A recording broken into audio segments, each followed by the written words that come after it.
unfiltered discussions, unexpected guests. No topic is off limits, from sex and relationships to the human condition, personal anxieties, and so much more. The only talk show of its kind in the world. This is The Last Show with David Cooper. Hello and welcome. Happy Tuesday. I haven't given you an update from my tiny black cat Tomato. He is doing fine. Let me tell you about tonight's show. We will have a now viral couple that accidentally but perfectly timed a double proposal. One future bride proposed at the same time as the other future bride, and the internet loves them, and it's the kind of story we need these days, let's be honest. That'll be halfway through the hour. After that, do men and women equally prefer younger romantic partners? Just certain people lie, even to themselves. Or themselves. Words, how do they work? Stick around to find out. That'll be later in the show. All right, let's dive in.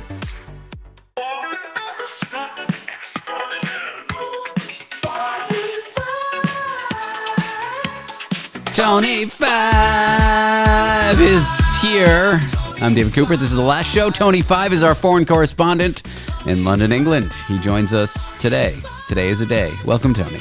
Good day, David. Good day, Canadians and all other people who speak foreign. Hope you are well. If you didn't like me yesterday, you're not going to like me today. Good luck. And they might not even like you tomorrow, but they might like you yesterday, today, if you catch what I'm trying to say. I mean, like, yesterday's Tony, today, they might like, even if they didn't like you yesterday. If you see what I'm getting at here? David, you are a segue professional. I mean, were you trained professionally in that? It's why they pay me the big bucks. In coins. Advice for your tomorrow's self from yesterday, or maybe from today for tomorrow. If you're confused, you're not alone. This is what happens on The Last Show with David Cooper and Tony 5. All right, welcome back to our jingle-driven, jingle first, content last content. Correct. So it's true. Jingle first, content last. Oh, man. That's how we do it. I mean, that must be the first time you've played the jingle since you've been on the air, right? Yes. No, I've tried to do advice from your yesterday self for today on the show, where I talk to people in the park and then I have them back on the show to follow up with them. It went okay, but I have done it.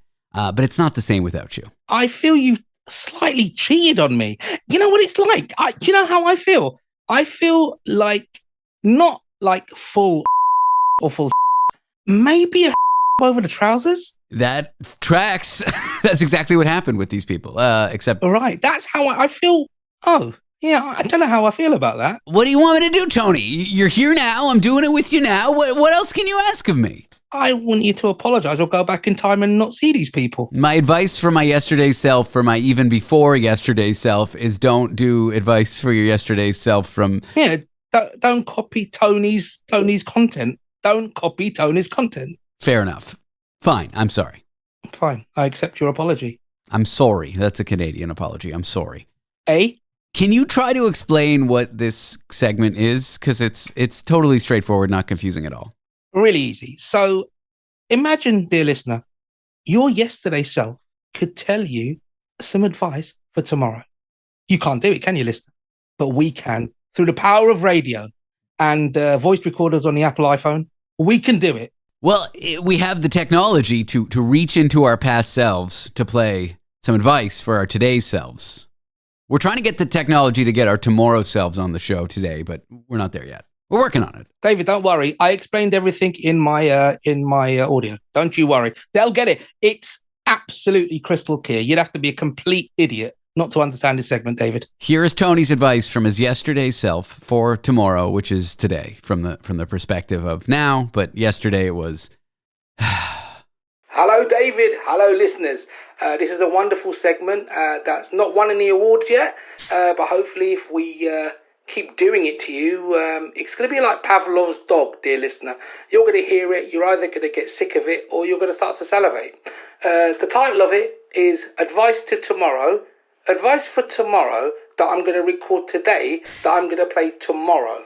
So it's the advice that I'm giving today. Now, I'm recording it today for tomorrow. So technically, it's tomorrow for you, which is today for you, but it's yesterday for me, which is today for me. Really simple. easy to follow.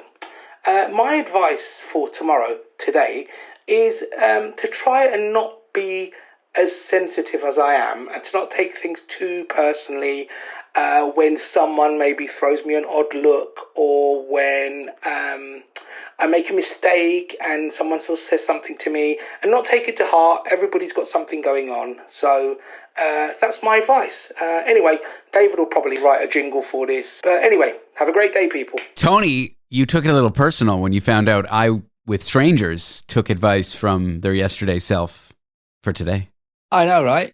Yeah, but how good was that? That was like premonition-wise, right? Yeah. I was slightly sensitive, so I worked. So the advice is just advice. It's not an order. It's advice. I have to be mindful of it. And you're right. But then you apologized, and now it's gone. It's like a butterfly that's flown into a net. It's like a butterfly that's flown into a net. But if a net kills that butterfly, I'm going to go mental. I don't know what to say about that, other than please don't go mental on the show. Carry on. I feel like my advice was more tailored for you, as I recall it. Let's give it a listen. Hello, David. That's you chewing nicotine gum, which you should probably stop. But that's not your advice for your tomorrow self from yesterday, today, which is tomorrow from today. It's sort of like a dumb proverb, and it's as follows. You've survived every version of yourself so far, so trust you'll survive this one too. Isn't that poetic? I just came up with that right now. Pretty good, huh? Was that a General Mao saying? Probably. You mean General Tao, the chicken. That's a dish. That's number 47, I think, on my menu. I had some really good General Tao chicken last night. Oh, it was so good. Was it good? What is General Tao? What is it? What's the... It's like fried, crispy chicken with this like spicy, sweet, kind of like a sweet and sour sauce on top. It's so good. Is it quite spicy? No, not too bad. Mostly like sweet and sour kind of vibes. Oh, I like sweet and sour. That's nice. A little spicy. I always think about when I came to you last year and you took me to that wonderful steak restaurant. Oh, it was so good. Where do we go? The one with it's got the pipes on the ceiling and stuff. Oh, yeah. It is called Keen's Steakhouse. Keen's Steakhouse. Oh, it was so good. I remember it really. Oh, it's lovely. I remember that. Because I was really embarrassed for you to take me to like a fancy, but you're really bougie. And I remember we had a discussion about how everything revolves around food.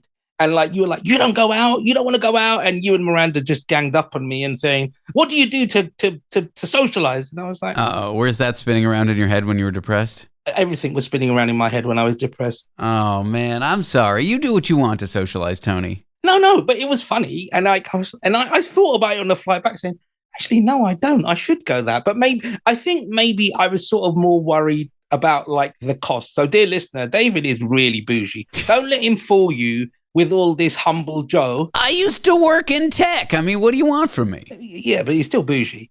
But, most of the people, I mean, let's be honest now, there are people listening to the radio now, so they won't have a clue what we're talking about, will they? Yeah, no, we've trailed off. But you know what? I think trailing off is more a feature of you and I. We should call it David and Tony's Memorial Trail Off Hour. Nobody's died though, have they? Trailing off? That just means you... Memorial. Oh, I just thought it was really funny. Oh, okay. Yeah. But yeah, I mean, that was cool. You also think it's too early for me to discuss Thanksgiving?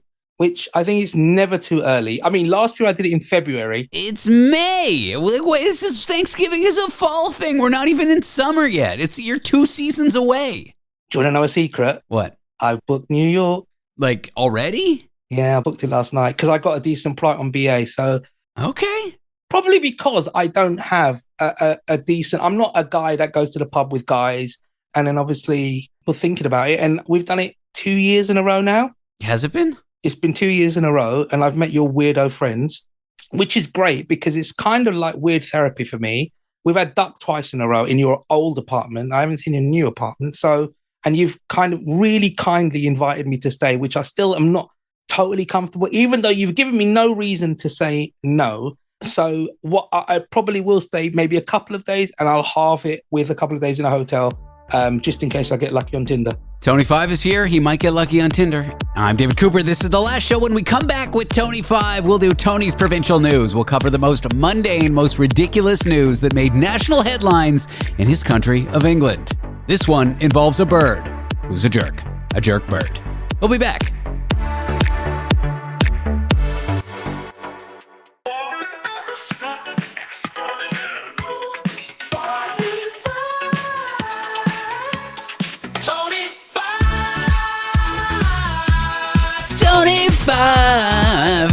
can sing. You can sing. It's not 4. It's not 7. It's not 6. It's 5. Sing, monkey, sing. Again, David, I knew as soon as that came out of your mouth, I could see the regret. I could almost feel the regret. And you didn't know what to think. I know you that well that when you said it, your kind of eyes shifted. Oh, it was beautiful. Yep. Dear listener, what you don't know about David is that he's very careful about trying to offend me, even though he's deeply offensive. Yep. He's so anal about radio, about how I sit and how I sound. Like if I move my back, I've got to wear underwear, I've got to have my toenails clipped. And I don't think any of you guys out there care. But if you do, email the show. I still won't do anything about it. I'm that unprofessional that I have no idea what he basically sends me stuff. I plug it in and I just talk to him. I have no idea what I'm doing. I don't care if people are listening or not, but it's wonderful. And I'm glad you're here, people. And I hope you're all happy. David, over to you, my friend. All right. It's one of my favorite times of the week. It's Tony's Provincial News. Tony is our foreign correspondent from London, England. I'm David Cooper, and this is the last show. I'm not sure I even introduced the show. Tony finds the most relevant, most important news from the most important places in all of Great Britain and shares that news with you, fulfilling really your role as a foreign correspondent, making this show news for regulatory purposes. So it's like TNN, the Tony News Network. What I try to fill, dear listener, is the hard-hitting demographic, the world important news that we need. So as David said, I'm from London, but I live about 20 miles north of London in a place called Hertfordshire. One of the biggest stories of this week was man catches Hertfordshire hawk that attacked villagers for weeks. Hertfordshire. How do you say that? Hertfordshire. Hertfordshire. Hertfordshire. Heart as in your body. Ford as in the motor car. Shire as in where the gremlins live. Yeah, but you don't pronounce the T when you say heart. You're like hard. I did. Hertfordshire. Hertfordshire. You don't like aspirate it like heart. Hertfordshire. I mean, this is quality content, David. It is. Anyway, the bird can you just run me? It's very confusing. The bird, tell me, I'm lost. Okay, so as we argued for 10 minutes about what it's called after the main title, the subtitle be it, or I call it like a summary, Steve Harris, 40, throws cage over belligerent bird in his garden after it stalked him while he was out jogging. I mean, and this is a genuine front page news on The Guardian, of all things. Whoa, is there a local Guardian or is this the National Guardian? No, this is the National Guardian. Okay. So this was next to like things going with Gaza, people getting killed, politics, Trump. And then there's this man who caught a bird in this really weird... England is mental sometimes, and I love it. I love the mentalness of it. So did the village like the bird? Are they angry with him for catching the bird? Tell me about the bird. Well, the context, right? So it's in a place called Flamstead, which is another weird name. Flamstead. I can say that, Flamstead. It's just Hertfordshire. It rolls off your tongue easier than me. Hertfordshire, yeah. And dozens of villages, this is the statement, dozens of villages in Flamstead, some old, it likes to caveat that with some old, to make you feel, there's an emotional connection you need. And it says have been attacked by a bird from behind.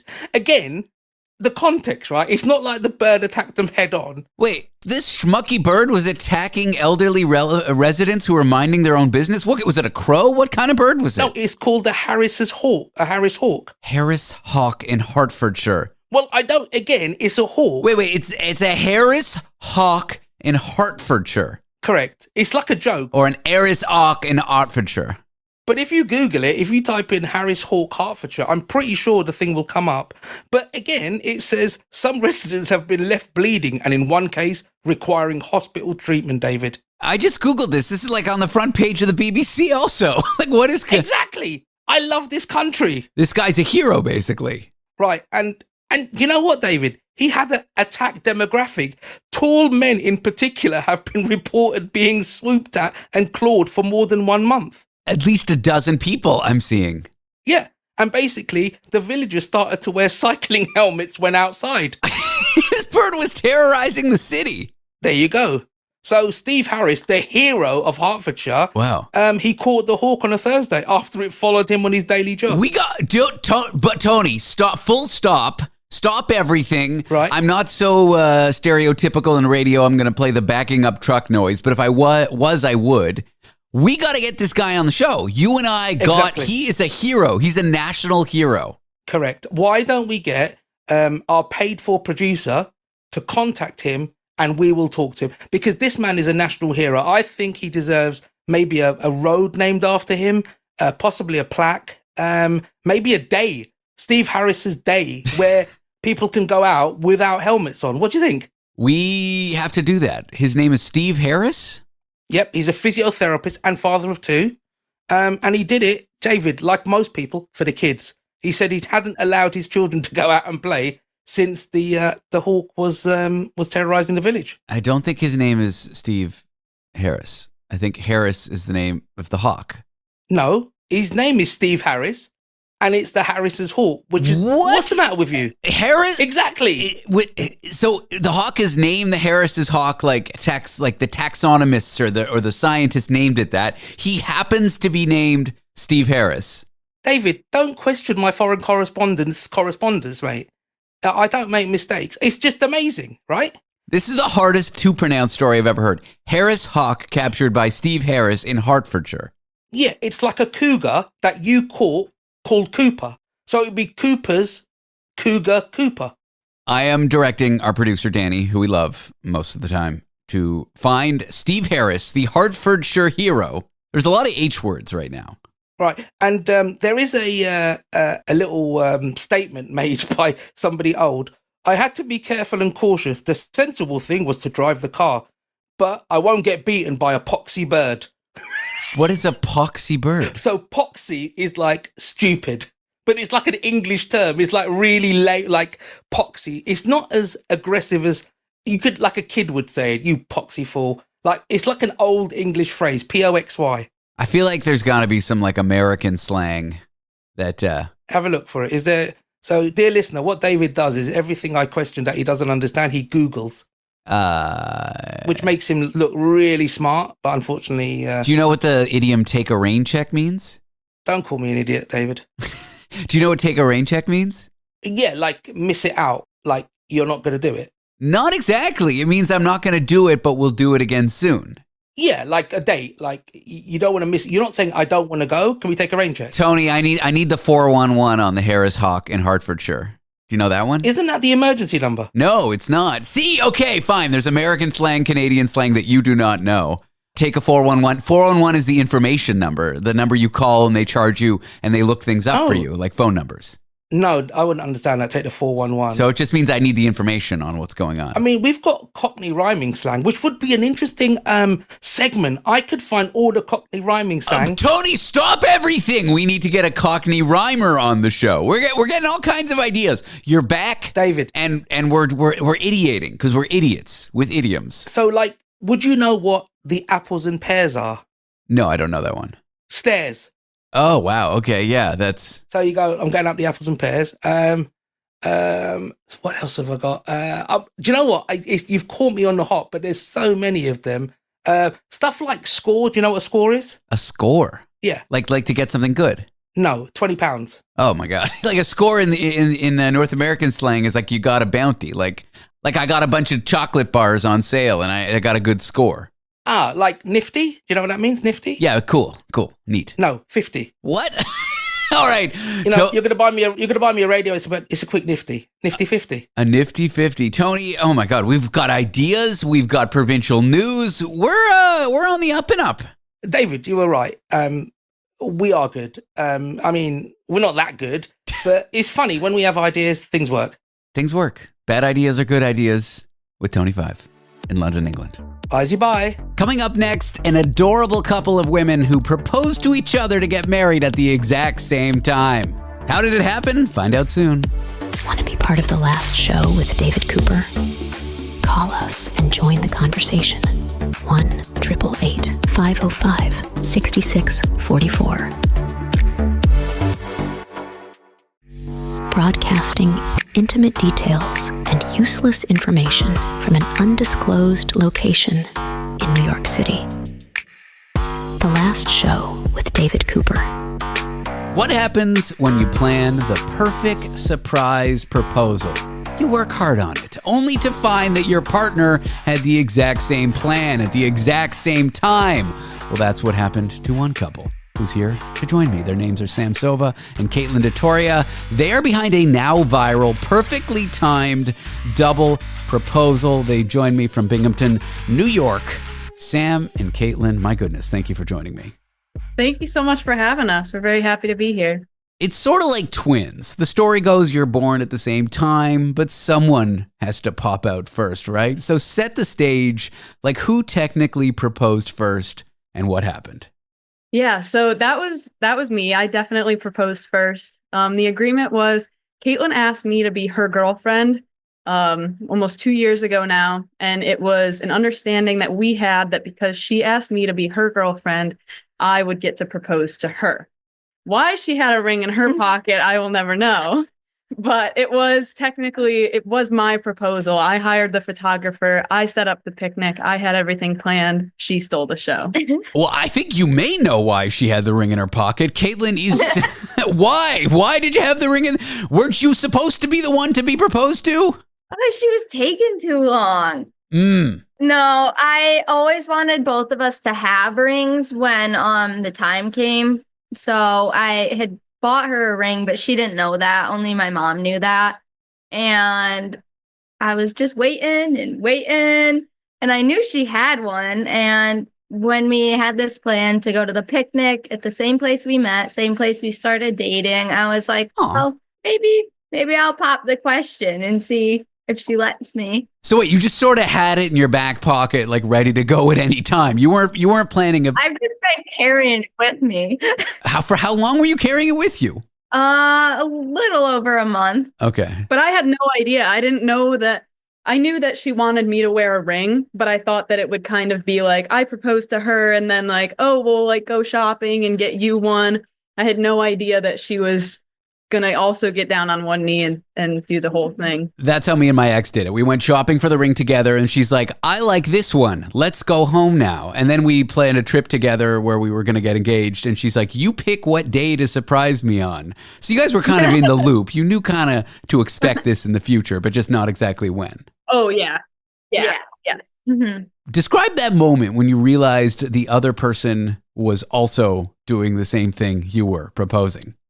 It was wild. I said before, it was really just kismet. It's like that person also choosing you at the same time that you're choosing them. And you can feel very secure. And we had been talking about our wedding and talking about kids. And obviously we're going to get married. I knew that she was going to say yes, but there's always that thought in the back of your mind that it's like, well, what if she doesn't? So, I get down on one knee, being very sentimental, shaking, of course. And for her to then go in her bag, also pull out a ring, it was like a sigh of relief. It was just so calming to know that like she was also choosing me when I was choosing her. Oh my God, your story is so nice. We hear such garbage in the news these days. I feel like things are going to be okay just talking to you. Oh, I hope so. Yeah, now it's like we've got all this attention. It's like we better not break up. It's going to go viral too.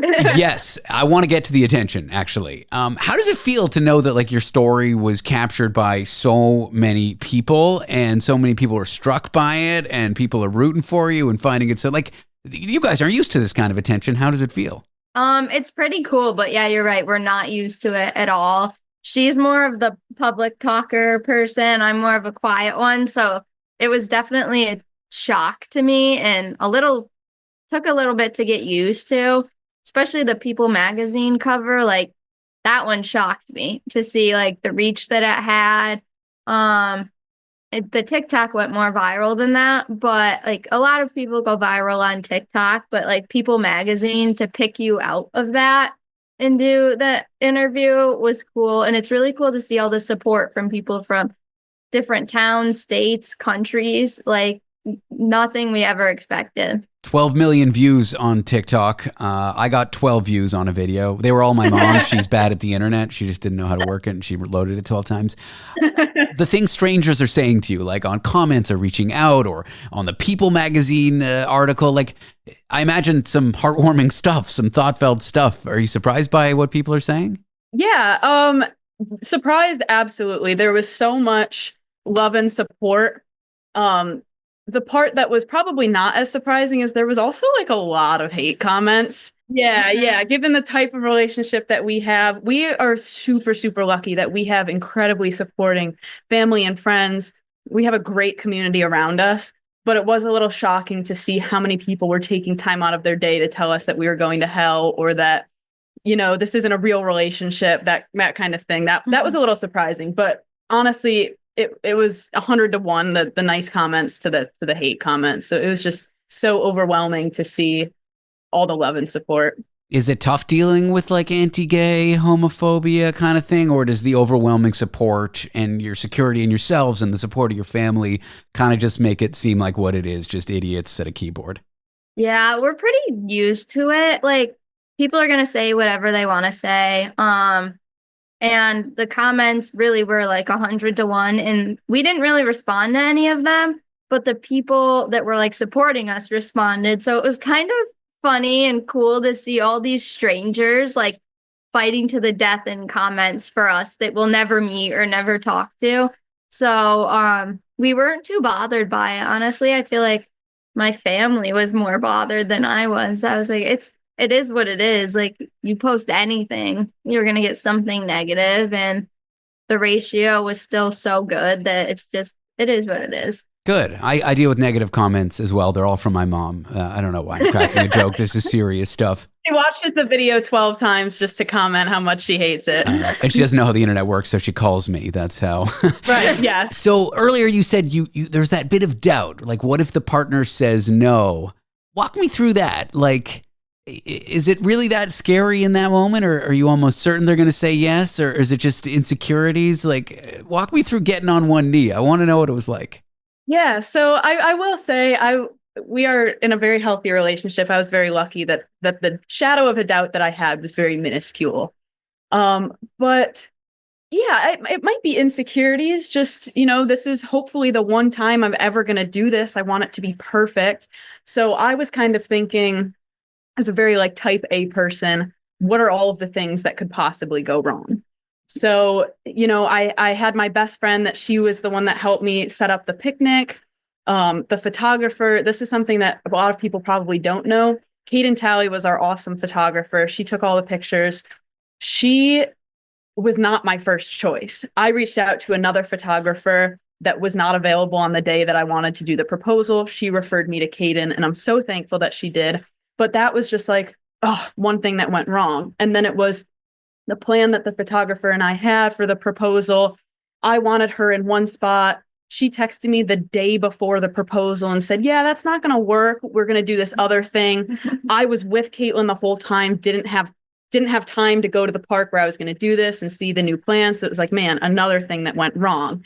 So it was just kind of, what else can go wrong? And then, we both proposed and it started downpouring on us, and we had to run back to the car. We were soaked, and it was just, so I would say, yeah, the doubt was pretty minuscule, but it was also like I was trying to think of everything that could possibly go wrong. And if she does say no, how in the hell am I going to recover from this?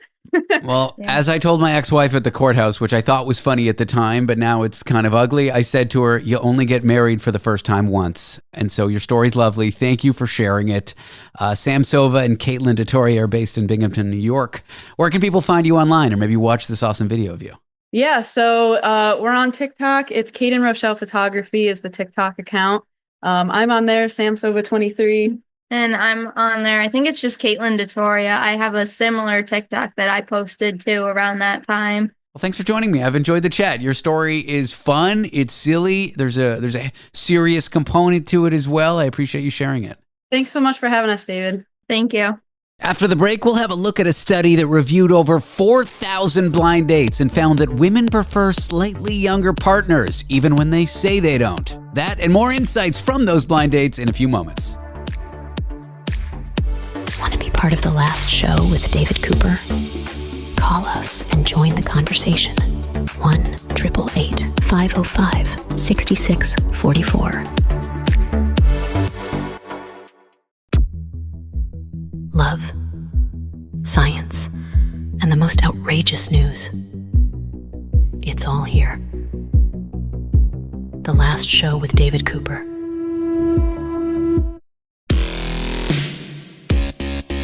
Do we tell the truth when asked about our dating preferences? Do we tell the truth to ourselves? A recent study of over 4,000 blind dates has uncovered something a little surprising. Both men and women are slightly attracted to younger partners, even when they say they like older ones. We're here to talk the science behind dating and what people say and what people do with Paul Eastwick, a psychology professor at UC Davis and co-host of the Love Factually podcast. That's about relationship science in movies. Paul, I'm excited to talk dating and dating norms and what people say and what people think with you. Yeah, thanks so much for having me back. Let's start with the big headline. Men and women seem to like younger people a little bit, even when they say they're looking for that mature person. Yeah, it's surprising because in pretty much every sample ever collected, you will find if you ask men, do you want a partner who's older than younger than you? The average man will say younger. And if you ask women the same question, the average woman will say older. And what we found when we actually looked at who people were drawn to when they actually went on a live blind date with people that were from a range of different ages, what we found was that actually both men and women were slightly more attracted to younger partners. And this is pretty surprising, especially considering what people tend to say it is they want. It must be fun, a little bit cringy, kind of exciting to study dates in your research, like watching a date live. Do you feel like that electric spark when you're watching people like through their eyes? If things are going well, you're like kind of feel like you're in there with them? Oh, when you watch a really good date, yes, there is something exciting about watching two people really hit it off. And look, back in the days when we all used to socialize in groups and introduce our friends to other friends, sometimes you would see this, right? You would have the good fortune of watching two acquaintances of yours really click in the moment. And it's a very hard thing to manufacture, and it's a remarkably hard thing to predict. But usually what ends up happening is that two people find something that they're able to connect over. It's usually like a similarity that you never would have even thought to assess ahead of time. You never would have bothered asking these people, hey, like, how do you feel about like early era, Kurosawa movies? But, these two people really hit it off over some very niche topic. And that's quite commonly how it happens. Maybe not Kurosawa, but, it's something that you wouldn't typically think of. That's not my experience, because when I'm on dates, I find the person doesn't like me and I don't like me. We should bond over that, but we don't. You're right. That's one topic, one kind of similarity that it doesn't often get mentioned, but could be a good bit. There are other findings that you have in your studies of dates that I find really fascinating. One is how people feel they did on the date, which is to say how much they think the other person liked them when asked afterward. Yeah, this is tricky because, look, you go on a first date and there's a lot of ambiguity about what this other person thinks of you. And you're spending a lot of time trying to get a handle on it, right? Oh, like your hands brushed under the table. Does that mean something? They kept asking you questions about, what you did for work recently. That seemed like they showed genuine interest. The bummer is that in general, people tend to overestimate how much their partners are into them. Now, it's not a huge effect. It's just what happens on average. But yeah, on average, people tend to judge what the other person thinks of them a little too highly compared to reality. That's when they didn't do so well. But what about when they did do well? Do they still overestimate it? Oh, that's interesting. So what you often see is that overestimation component, it gets exaggerated if you really like the person. So in other words, if I am super into you, I'm actually more likely to exaggerate. Oh boy. The extent to which I thought you were into me, right? It's like we use the term projecting. Sure. Right. It's like, I really like you, and so I think you must really like me. Okay. So that's too bad. What that means is happening, though, on the other side of things is that if I go on a date with you and I'm actually not that into you, there's like a little bit of a self-protective factor that happens too. Whereas I tend to think like, I bet you didn't like me that much. Because it's also really uncomfortable to feel like you're in the rejecting role. This is something we know too. It's like, you don't want to be the bearer of bad news. And if you can walk away thinking like, well, I wasn't feeling it, but I don't think they were feeling it either. That's like a little bit more, it feels a little better in that sense. What about when the other person likes you back? Yeah. So I guess the big takeaway is you can't really know after a date. It's hard. It's not a dart throw. Like people track, like, people are able to pick up, let's say, relative judgments. Like, I went on this date on Wednesday, and this person seemed kind of into me. And I went on a date last Saturday. This person is not into me. Like, people aren't bad at those relative judgments. It's just what they're not great at is picking it up relative to the other person's reality, right? And this is kind of an interesting thing. We always see this in any kind of interpersonal judgments, any kind of accuracy research. There's always a blend of things that people are getting right and things that people are getting wrong. So you can tell like who is more into you than someone else, but nevertheless, even on top of that, you're likely to see that like, you're probably overestimating how much that person is into you, at least on a first date. Another thing I want to ask you about, because you study this stuff, it's so common, it's a cliche these days, people saying it's rough out there. It's so hard to date. Yeah. It's almost become meaningless. It's just like a fun thing people say. I don't know how true it is because I've been coupled up with my lovely partner Miranda for 7,000 years. I also widely consider myself undateable. I've been told my personality is birth control, 100% effective. But regardless, I have friends who are single and they complain. And I am curious how bad things are, and is it really just amplified by apps? Okay. I do think the apps make it harder for a lot of people. Now, look, what the apps are good at is giving you a pool of other single, at least ostensibly single, purportedly single folks who you can fairly easily set up a date with. There was a time in the not too distant past where you could kind of go through your social network. There's nobody really here for me, and feel pretty demoralized because you didn't know where to look. And the apps help with that. But at the same time, the apps are a game, right? I mean, they're meant to be fun to use and fun to play.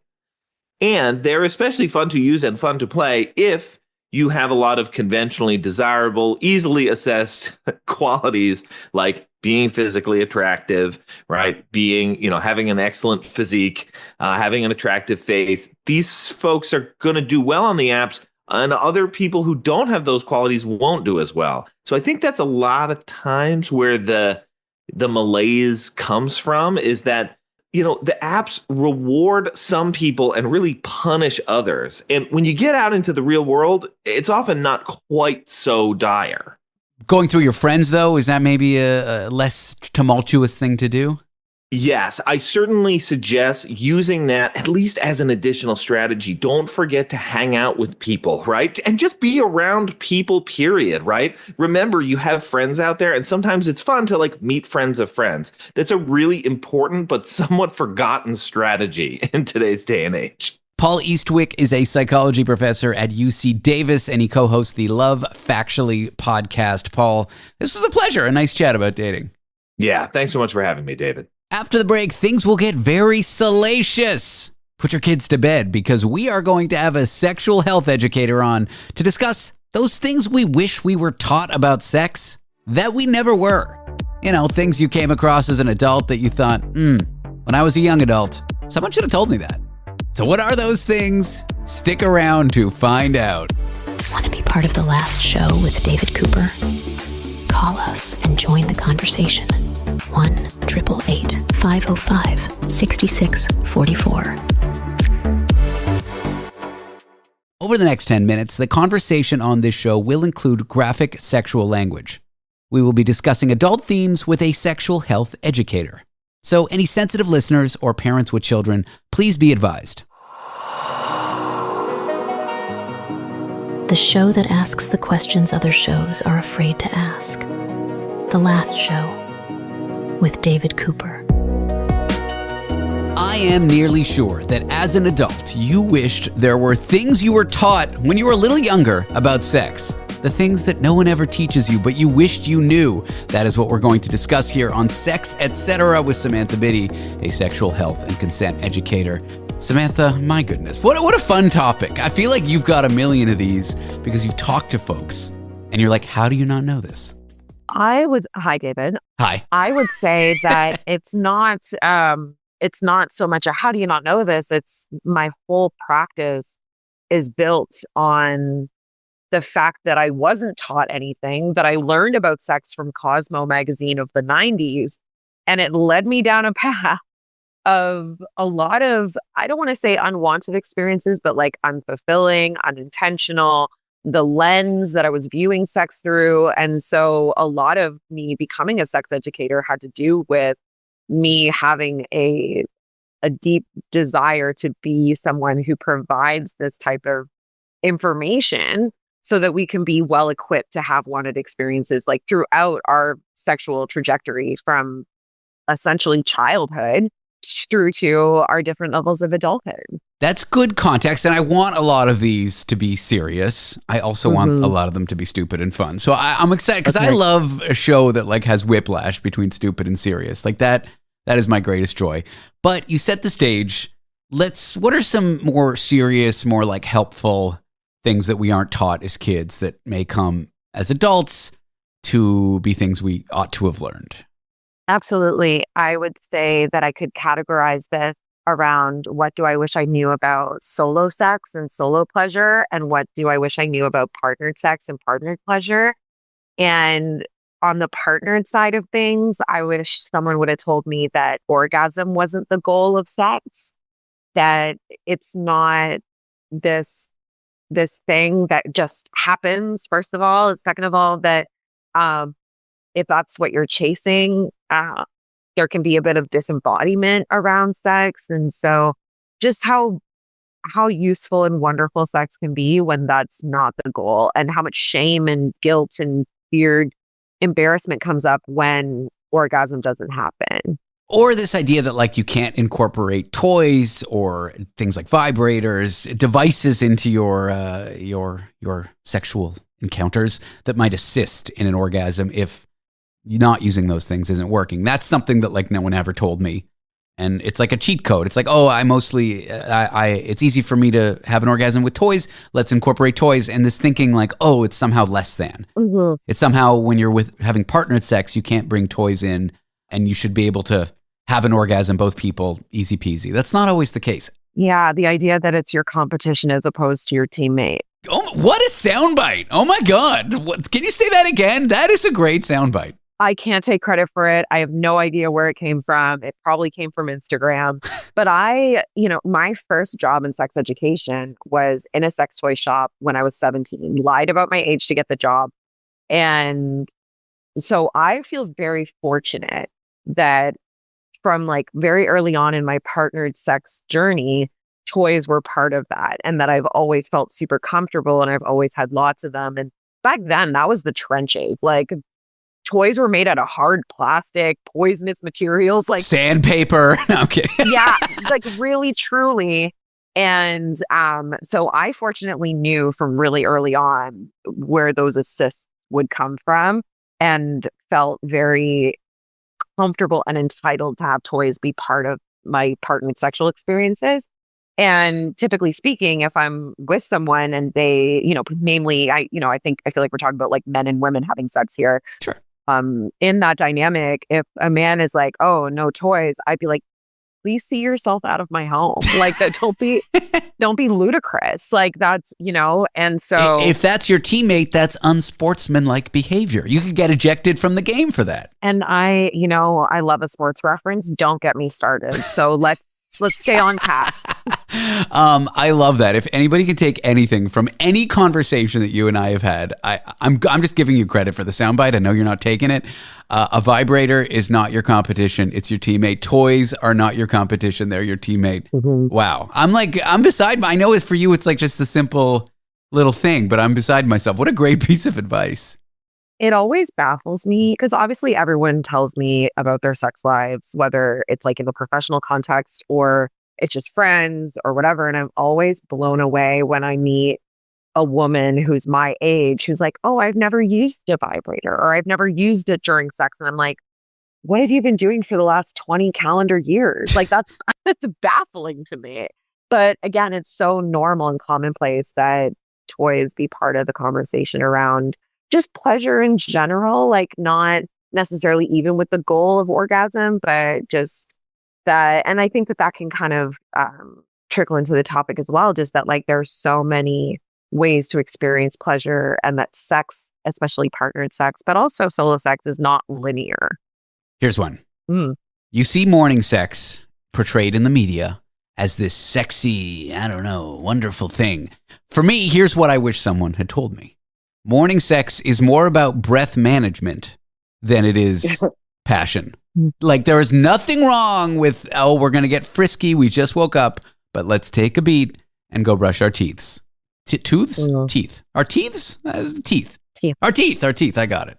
Yeah, I'm very partial to spooning and or back shots type situation in the morning.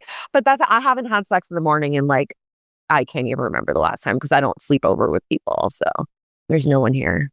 How about this one? Your bodies can do weird things after an orgasm. Like for me, I'm ready for a nap. I'm ready to go down. Will I hang out in a sexy way after an orgasm if that's what my partner wants? Usually, but it takes a lot out of me. Everything about my brain is like, dude, take a nap, slow down. And for some people, they could have tears, laughter, feelings of anxiety. This is all completely normal to have massive shifts in mood or ways of being or things that are going on with your body after an orgasm. Yeah, because you're essentially coming down off of all of these chemical releases and hormones and et cetera. And yeah, I've definitely come across studies that suggest that and I'm just going to say in the binary with men and women, like men after they orgasm, the way that their chemical releases and et cetera there's like a crash. It's like, okay, time to go to sleep. And for women, it's actually more like, oh, now I have the zoomies. And so there is a little bit of that, but I those are such broad generalizations. Sure. Like I always want to tuck in. Like I always want to go to sleep. So for me, yeah, after in my like post situation, I'm just like, ugh. And everyone that I sleep with is always like, you're so docile. Like I've never seen you this calm. And I'm like, don't speak. Shh. How about this one? You will make sounds and they will seem weird from every part of your body during sex. It's not a porn film. It's like your body and farty noises. Ain't nothing wrong with that. Whenever I'm with a partner and they get embarrassed about a noise, I'm like, dude, I don't care. It's a body. Mm-hmm. It's your body, And I feel like we don't learn this. No one tells you that. I think in general, like when you asked me the question and I was like, what do I wish I knew? Just overarchingly that sex is awkward. That there are so many awkward moments. There's what feel like embarrassing moments. It definitely, as I said, it's not linear. It's definitely not how it is portrayed in pop culture and in movies, and definitely not how it's portrayed in porn. And I mean, there are some elements, and it can, but when you have that expectation, yeah, when your body does things, even still now, I've been having sex for like 30 years or something. I have a little bit of a death. Like I do. I'm like, and then I have to remember, like, no, it's okay. This is normal. I'm here with Samantha Bitty, sexual health and consent educator at Sex Etc. When we come back, more things that you wish you were taught when you were young or at all about sex that you had to learn the hard way. And we'll discuss a myth about spontaneous sex that might help you with your next encounter. Want to be part of the last show with David Cooper? Call us and join the conversation. 1-888-505-6644. Over the next 10 minutes, the conversation on this show will include graphic sexual language. We will be discussing adult themes with a sexual health educator. So any sensitive listeners or parents with children, please be advised. Prepare to have your mind blown as we delve into the complexities of relationships, explore the cutting edge of science, and celebrate the bizarre and beautiful absurdity of the world around us. This is The Last Show with David Cooper. It's Sex Etc. Samantha Bitty, sexual health and consent educator based out of Toronto, Canada, is here. We are talking things that you were never taught about sex that you ought to know. Samantha, welcome. Thank you so much. I didn't properly welcome you, before the break, so I feel like I made up for it. Spontaneous sex. It can happen, sure. I don't know that it ever happens quite the way we see it happen in the media, but what really makes it work, likely, lube. Right. Which I think goes to a wider point that like somehow you shouldn't need lube. That lube is like a thing for other people. Mm-hmm. That makes no sense to me, but this is one that I feel like I hear that somehow it's a less sexy encounter if you don't use lubricant. And that is a wild take. And that seems to be a common take based on things people are taught or shouldn't have been taught. Yeah. And again, I think we're talking very much about like penis and vagina. I think people who have predominantly anal sex know about lube and been using lube, and there isn't the assumption that you don't need it. But there is definitely a kind of cultural idea that if you don't have this like wet the whole time as well, it's not just at the beginning. It's like, no, throughout the entire encounter, the won't get dry, especially if you're using condoms or just in general, that there's some kind of shame associated with needing or wanting to use lube. And I wish that someone would have told me that not all lube is created equal, different body parts require different kinds of lube, and there are different needs accomplished by certain types of lube. Like with penis and vagina sex, a lube that water-based lube is going to be the ideal because vaginas are really sensitive and they can have adverse reactions to things like silicone or, coconut oil was a big thing for a while where everyone's like, oh yeah, coconut oil is good for the vagina. No, and it is not in fact good for the vagina. No. I don't care what Gwyneth Paltrow says. Like, that's not real.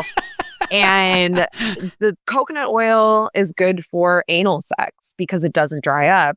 And it's only good for anal sex if you're not using latex condoms, because a lot of oils and lubes can break down the integrity of the materials that are in condoms.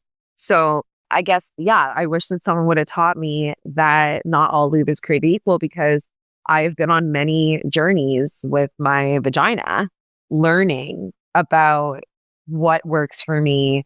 There's a lot of ratios, but I do confidently say that I have a lube today that works for me and doesn't f up my junk and isn't too sticky, and it toes the line for what I need it to do vaginally.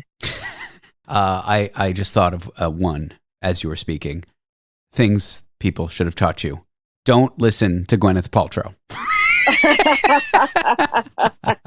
That's a contemporary one. No, every sex education program should have a day where you are taught not to listen to Gwyneth Paltrow. This is my firm belief. I would say don't listen to anyone who doesn't have the credentials. Like the deprofessionalization of sex education and consent education is something very near and dear to me. Sure. As someone who has spent 20 years in this field, I think that people's experiences are valid. I don't think that you only need to have like professional opinions about something as like diverse and intersectional as sex. But when it comes to your health and lifestyle choices, do the research, like listen to a broad range of voices and not, like a pop culture one. That is just one person's experience. So here's one. Not every position is built for everybody. that is a true story. Yes. I have many experiences where, well, as you know, I have a lot of cake, right? Like I'm a big booty. So not everybody. Keep going. Not everybody. Sorry, David. No, I love it. You're cracking me up. You've met me. You know it's true. No comment, but let's say this. I don't know you to be a liar. Not everybody is going to, be able to work from behind, as an example. And I think that also speaks to people's mobility as well. Like Sure. the idea that I wish that people had told me that there aren't just one type of bodies that are sexual or should be sexy or whatever. But yes, definitely there are certain positions that aren't going to work based on certain bodies. I was with someone a while ago who had quite young, but she had rheumatoid arthritis. It was a learning experience. Like things that you think are going to work for everyone don't work for this person, but other things do. Not everything's going to work, and that's okay. Yeah, I think it's okay that our bodies need different things, and it's okay to ask for that. Like, I don't have to be embarrassed that my body isn't necessarily, like, it doesn't work for me to be on top because I had knee surgery a couple years ago. And it's not just about me being a bratty bottom. It's about, no, I'm actually physically in a lot of pain that's not warranting. Big booty, bratty bottom.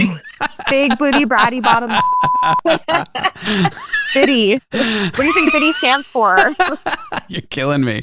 Here's one. I think you've alluded to it 100 times before, even in this conversation, but I think it goes with saying pornography is entertainment at best. It is not education. That's like watching, I don't know, like a Fast and the Furious movie and then showing up to, your driver's test thinking that's how you drive.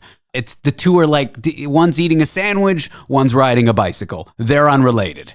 I do think that there are elements to porn that are sex education and that it can teach us a lot about what turns us on, what we like. Certain types of porn, especially audio porn, can teach us how to communicate in a consensual way that still feels sexy and all those things. So there are aspects of it that can be integrated as information. But what we see portrayed, I always give I love the Fast and the Furious example is like, that's not how we drive. I always give the example of like a superhero movie where it's like, you're not Spider-Man. You're not going to be able to ejaculate across the room. You might be able to, but we need to not have that be the expectation. Or, we have to remember that these are professionals that are very skillful at the different things that they're doing. And not to assume that everybody is going to be able to operate in this way. This last one I feel like is just general life advice, but also it could be a thing that no one ever taught you about sex that you ought to know. I feel like it's a wholesome one. You'll never stop learning new things about sex and sex education. Don't feel like you hit a certain age and you've got nothing left to learn. You should apply that to everything in life, but certainly you should apply it to sex.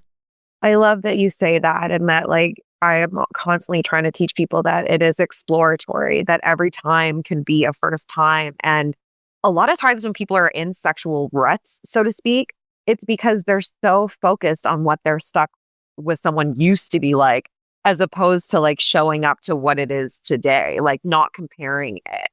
And I think the one last thing I would say I wish someone taught me was that pleasure is not a reward. Like, pleasure is something that we get to experience and that is a sustainable resource for like all the other aspects of our lives. So to summarize the most important points here, toys are not your competition. They're your teammate. Mm-hmm. And of course, when in doubt, don't listen to Gwyneth Paltrow. I think those are the two main takeaways, Samantha. Summarizes my entire practice. Yes. You can find Samantha Bitty at Samantha_Bitty on Instagram. She's a sexual health and consent educator. Samantha, what fun we had today. I loved it. Thank you. Coming up next, I think we all like to believe that sports bring people together, that sports create unity, especially across racial lines. But is this just a positive ideal we all hold, a good story? What's really behind the scenes with sports? Are sports a shining example of cultural harmony, of many people of differing backgrounds getting along? Or is this just a good story we tell ourselves? Want to be part of The Last Show with David Cooper? Call us and join the conversation. 1-888-505-6644. The Last Show with David Cooper, where we apply quantum mechanical psychoanalytical astrotherapy to your problems. We do love to believe that sports brings people together, that sports create unity, also across racial lines. But is this belief real or just a good story we tell ourselves? I'm here with sociology professor Chris Knoester at Ohio State University to discuss and unpack the topic of racial integration in sports. Chris, thanks for joining me today. My pleasure. Thanks for having me. You've got an interesting position from which to tackle this. You are the principal investigator of the National Sport and Society Survey, which means you talk to 4,000 U.S. adults about sports in your research? Yes. So I had the unique opportunity really to gather a lot of information for understanding how people interact with sports and think about sports and how that matters for various aspects of their lives. And so in this particular study, led by a sociology graduate student who is now on to other things, Mariah Warner, we had an opportunity to ask people about sports and racial integration. The big idea here, and one that I kind of believe, maybe naively we'll dig into it, is that sports brings people of different races, different backgrounds together. We look at teams, I guess depending on the sport, not all, maybe like hockey has historically not been as good, but we see players from many different backgrounds playing together, and then we get this belief that it kind of promotes harmony amongst different people. Is this based on experience? Is this based on cultural myth? Like, what's going on here with this belief when you actually unpack it? Yeah, so we had many of those same ideas and essentially expectations in regards to cultural values surrounding sport. We know generally people are very positive about their sport interactions.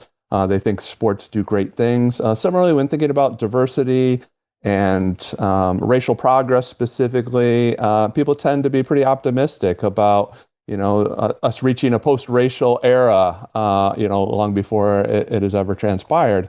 And so, especially kind of in the wake of a lot of concern and protests and backlash of racial relations in sport and society, we wanted to ask people in the general public, do they think sports bring people together more than it divides them? And then we wanted to turn to more of their personal experiences and ask them, what about your personal experiences in sports? Has that generally had positive or negative or no effects on your understanding of people of other races and backgrounds?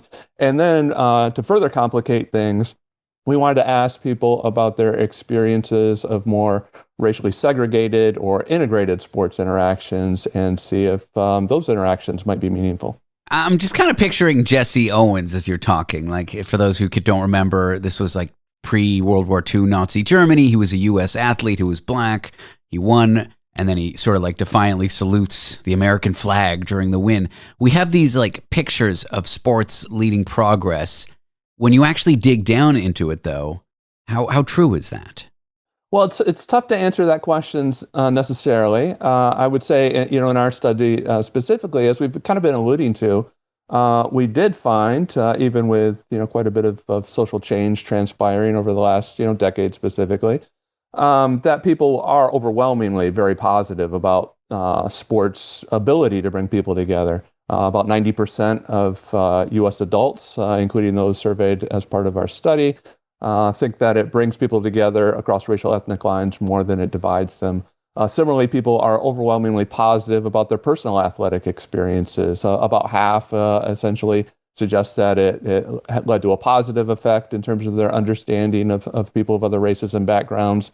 A very small percentage, around 3% or so, said that had a negative effect. And, a healthy percentage of people suggested it had no effect. So at least starting with beliefs, we're finding pretty good evidence that people think sports do great things generally. But to your original question, there's reason to be skeptical about that. Does, in fact, it lead to actions or support or anti-racism policy overall. There's good reason to question that, of course. Is sports a place where maybe inequality can be reinforced as well? Yeah, absolutely, right. And so we had a sliver of that in our study, both in terms of asking about potentially negative effects, but we also have questions about sports-related mistreatment connected to racial ethnic lines. And some people recognize that. And of course, as we'd expect, those folks were less likely to be optimistic about sports bringing people together or leading to positive effects in terms of their own understanding of people of other races and backgrounds, right? And of course, in society more generally, to your point about Jesse Owens and that story, his experiences coming back, who actually, went to Ohio State, his experiences coming back after the Olympics were not so positive, right? Books and movies have depicted his experience of racial prejudice and discrimination and, challenging times in his life and trying to even get a job and provide for himself and his family. So there's a lot going on beyond just people's beliefs about race progress and interracial relations and the like. Recently, for example, we've seen controversy around the WNBA and particularly anti-Black racism, involving members of the Connecticut Sun and, Angel Reese, both in college and the pros. We see it in world football, including the U.S. men's national team. You can go virtually online after any competition and see particularly anti-Black racism quite prominent. But of course, there's many other examples, perhaps most infamously in recent years, chants at various sporting events to build the wall in sporting competitions where Hispanic athletes were disproportionately represented. So what I'm hearing is sports can give us positive narratives, but the actual reality or action that happens when it comes to this stuff, it's more a mixed story. I mean, Jesse Owens, like we were saying, is like the perfect, we treat him as this icon, but then we actually look at what happened when he came home. The story is much more complicated.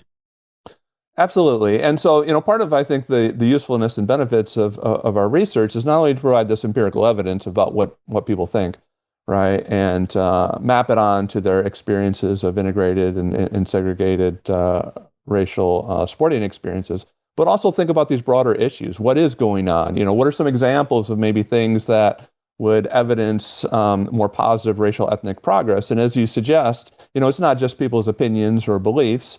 It's our interactions. It's what are the cultures and power structures in place. It is what sort of opportunities are provided to people. It's what sort of assumptions or really attitudes that might be prejudicial are associated with people of different racial ethnic groups. So there's a lot of things that we might be thinking about and critical of and perhaps wary of continuing in terms of racial ethnic dimensions of sport and society. At the end of the day, what do you hope people take away from your study? Is it that sports can help promote racial harmony? Is it that we shouldn't just stop with the positive narratives we tell ourselves and to maybe look a little deeper? What would be some of the takeaways you would want people to have?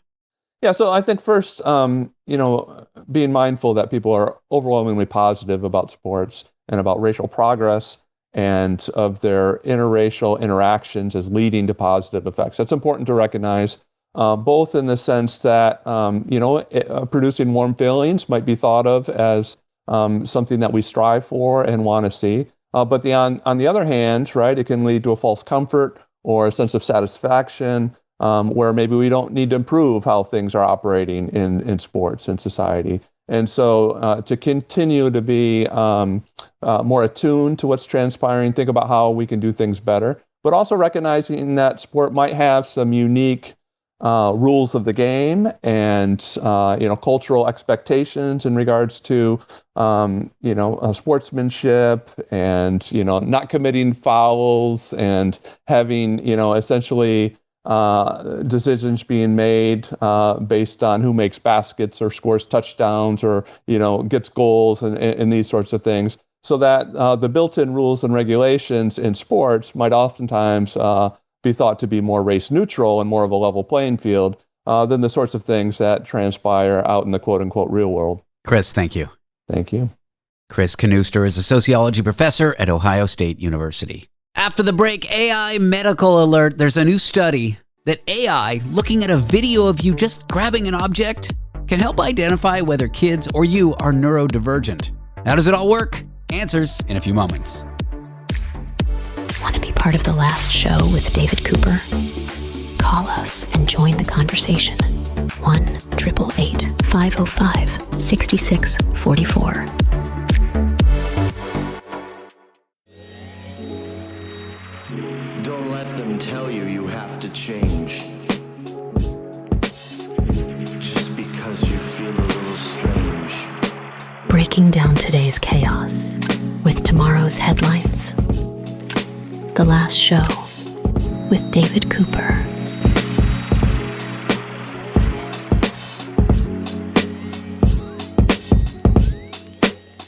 Can computers and AI watching you pick up a simple block reveal how your brain works? A new study says yes, watching your tiny hand motions might help diagnose autism. Here to explain is a researcher behind this new science, Dr. Erez Freud. He's a cognitive neuroscientist at York University in Ontario, Canada. Erez, thank you for joining me. Thank you for inviting me. What exactly did you ask people to do with their hands when studying them, and how could this possibly reveal anything about autism? This seems like a link I wouldn't even think to make. So we know that autistic individuals have difficulties and challenges in social interaction, but we also know that they have difficulties in the way they produce motor actions. So a lot of time, if you talk to families with autistic kids or with autistic individuals, they would say that they are clumsy. In autistic individuals, we see more left-handedness than in the general population. So we know that there is a link between autism and motor behaviors. And maybe one of the most famous aspects of this is repetitive behaviors. That is something that we see in autistic individuals. And we wanted to see whether the way we actually act on objects can tell us whether a person is autistic or not autistic, whether something about the way we move can reveal whether participants are autistic or not autistic. And what we did in this study was actually quite simple. We asked participants to grasp objects in different sizes. I actually have here on my table object like that are in different sizes, and we can just ask the participants to grasp them with two markers on their fingers, one on the thumb and one on the index finger. And then we use a motion tracking system that tracks their fingers while they move to the object. And then what we do, we take all this kinematic data and we train a computational model, a machine learning model, to try and predict whether the movement pattern that we see comes from autistic individuals or non-autistic individuals. Are the hand motions subtle in the sense that an expert watching them could not tell the difference? Or do you really need computers to do this processing, or could it be done by an individual? So we definitely need computers to do that, right? So if I look at this hand movement, it might look completely normal. The differences could be in terms of, for example, the velocity of the movement, how fast the hand is moving, how high the participant is lifting his hand while they grasp the object.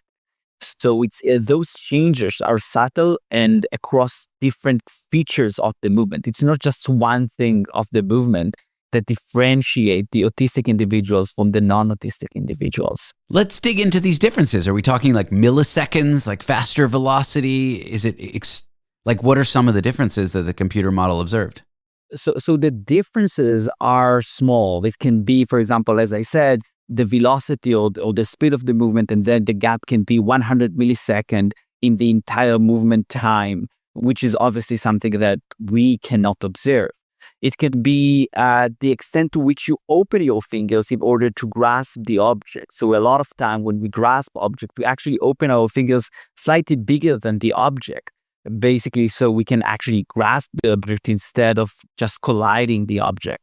And those small differences are hard, obviously, to observe to the naked eye, but if we have a motion tracking system together with machine learning algorithm, this is what gives us the opportunity to actually try and differentiate between the two groups of participants. What is the current state of diagnosing people with autism? My understanding is it's long kind of diagnostic interviews. Could this reshape how people get a diagnosis, maybe for their kid, maybe for individuals in their family, maybe for themselves? It's a great question. So today, diagnostic of autism is done usually with a test which is called the EDOS, which is administered by a specialist in this field. It takes a long time, obviously. And one of the issues is that a lot of those kind of diagnostic tests depends on language. And we know that language develops later in life. In contrast to that, movement is something that we can try and observe really early enough, even before language actually emerges, which can obviously facilitate our ability to diagnose autism. Taking this a step up here, I'm thinking like the future of diagnosis, like computers understanding subtle cues. Maybe it's the input from a CT scan, maybe it's a heart rate monitor, and observing things that are too subtle for a doctor or a specialist to see. Like, this seems like one step in this direction. We see it in other fields as well. Do you think that'll be the future? Like, I walk into the doctor, there's some sensors that run on me, whether it's a camera, whether it's, a CT scan, and then I get a diagnosis based on a machine learning model. It's a great question. Obviously, we're not there yet. Sure. Especially not in that field, but definitely it's something that we can use to facilitate and to assist professionals to get a better diagnostic of different neurodevelopmental conditions or any other health conditions. I think it's definitely something that we can look forward to. Again, in my area of cognitive neuroscience of vision and visual motor behaviors, the way we move, I always think about the way we move as something so crucial to our understanding of each other.